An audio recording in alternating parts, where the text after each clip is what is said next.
കർത്താവിന് മഹത്വം. സക്രിയാവിൻ്റെ പുസ്തകം 4-ാം അധ്യായം 6-ാമത്തെ വാക്യം.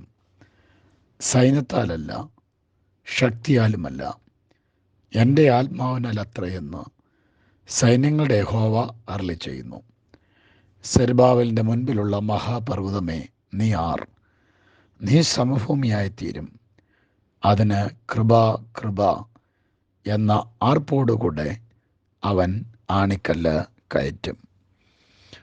ദൈവാലയം പണിയുന്ന സെരുബ്ബാബേൽ പർവ്വത സമാനമായ പ്രശ്നങ്ങളെ നേരിട്ടുകൊണ്ടിരിക്കുന്നു. ഇവിടെ ഈ ദർശനം അവനെ സംബന്ധിച്ചിടത്തോളം ഏറ്റവും പ്രോത്സാഹനജനകമാണ്. ദൈവാലയം പണിക്ക് വേണ്ട വസ്തുക്കളും പണിക്കാരും കുറവായിരുന്നു. മുൻപുണ്ടായിരുന്ന ദൈവാലയത്തോട് താരതമ്യപ്പെടുത്തുമ്പോൾ സെരുബ്ബാബേലിൻ്റെ നേതൃത്വത്തിൽ പണിയുന്ന ആലയം ഏറ്റവും ചെറുതാണെന്ന് പറഞ്ഞ് നിരാശപ്പെടുത്തുന്ന ആളുകളുണ്ടായിരുന്നു. പണി തടസ്സപ്പെടുത്തുവാൻ വിമർശിക്കുന്നവരും വിധി എഴുതുന്നവരും നെഗറ്റീവായുള്ള കാര്യങ്ങൾ പറഞ്ഞു പരത്തുന്നവരുമുണ്ടായിരുന്നു. ഈ വേളയിലാണ് ഈ അധ്യായത്തിൻ്റെ ആരംഭത്തിൽ കണ്ട വിളക്കുകൾക്ക് തുടർച്ചയായി എണ്ണ ലഭിച്ചിരുന്നത് പോലെ ദൈവാത്മാവിൻ്റെ ശക്തിയാൽ ദൈവാലയത്തിൻ്റെ പണി പൂർത്തീകരിക്കപ്പെടുമെന്നുള്ള ഉറപ്പ് സെരുബ്ബാബേലിന് ലഭിക്കുന്നത്. ആലയത്തിന് അടിസ്ഥാനമിട്ട അതേ കൈകൾ തന്നെ ജനങ്ങളുടെ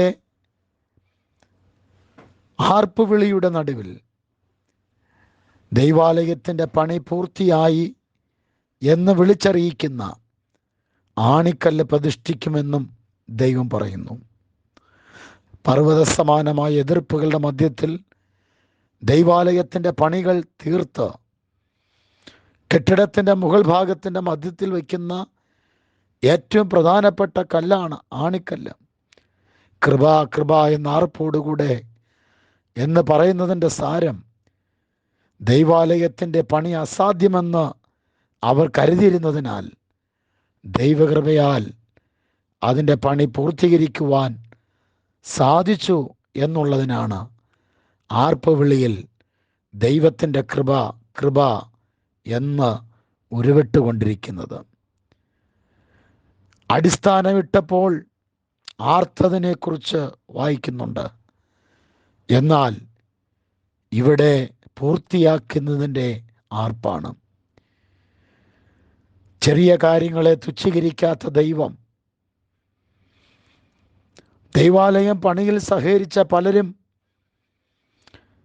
പണിയിൽ നിന്ന് പിന്മാറിപ്പോയപ്പോൾ സെരുബ്ബാബേൽ പണിയിൽ ജാഗ്രതയുള്ളവനായി തൂക്കുകട്ടയും പിടിച്ച് നിൽക്കുന്നതിൽ ദൈവം സൂക്ഷ്മതയോടെ നോക്കുകയാണ്. ദൈവം അതിൽ സന്തോഷവാനാണ്. നടക്കുകയില്ല എന്ന് പറയുന്നവ, സാധിക്കുകയില്ല എന്ന് പറയുന്ന വാക്കുകളുടെ നടുവിൽ, അസാധ്യമെന്ന് വിധി എഴുതുന്നവരുടെ നടുവിൽ ബുദ്ധിക്കപ്പുറമായി, കഴിവുകൾക്കപ്പുറമായി, മാനുഷിക സ്വാധീനങ്ങൾക്കപ്പുറമായി, മാനുഷികമായി എന്തെങ്കിലും പ്രാപ്തിക്കപ്പുറമായി